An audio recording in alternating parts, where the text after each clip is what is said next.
Assalamualaikum warahmatullahi wabarakatuh. Perkenalkan, nama saya Fitriani, NPM 1804040042, jurusan Ekonomi Syariah, kelas C semester 5, mata kuliah Hukum Bisnis, dosen pengampu Bapak Titut Sudiono ME SY. Di sini saya akan menyampaikan tentang bisnis dan hukum bisnis. Pengertian bisnis. Bisnis adalah semua aktivitas yang melibatkan penyediaan barang dan jasa yang diperlukan dan diinginkan oleh orang lain. Tujuannya untuk memperoleh laba. Menurut KBBI Indonesia, pengertian bisnis adalah usaha dagang, usaha komersial dalam dunia perdagangan. Ragam kegiatan bisnis. Yang pertama, bisnis dalam arti kegiatan perdagangan, yaitu keseluruhan kegiatan jual beli yang dilakukan oleh orang-orang dan badan usaha, baik di dalam negeri maupun di luar negeri ataupun antara negara untuk tujuan memperoleh keuntungan. Contohnya produsen pabrik, toko, dan lain-lain. Yang kedua yaitu bisnis dalam arti kegiatan pabrik manufaktur, kegiatan memproduksi atau menghasilkan barang-barang yang nilainya lebih berguna dari asalnya. Contohnya pakaian, kerajinan, dan lain-lain. Yang ketiga yaitu bisnis dalam arti kegiatan jasa-jasa. Kegiatan yang menyediakan jasa-jasa yang dilakukan baik oleh orang maupun badan usaha. Contohnya jasa servis. Selanjutnya yaitu pengertian hukum bisnis.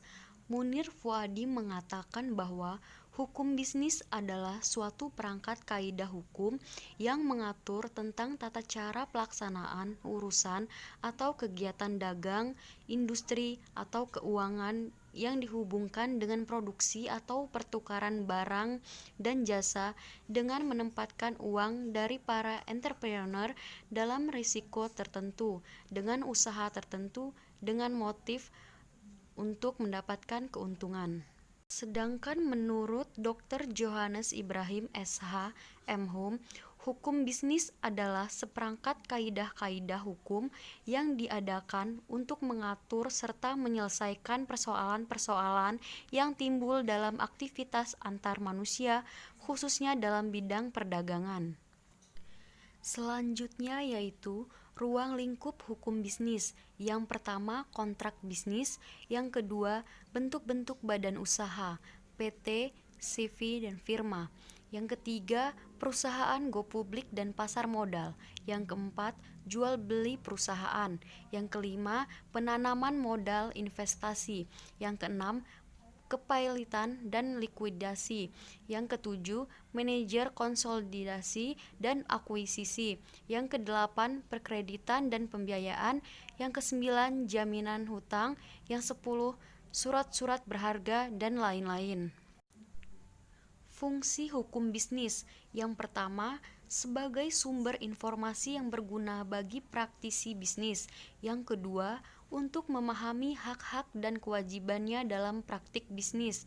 Yang ketiga, agar terwujudnya watak dan perilaku aktivitas di bidang bisnis yang berkeadilan, wajar, sehat, dinamis, dan yang dijamin oleh kepastian hukum.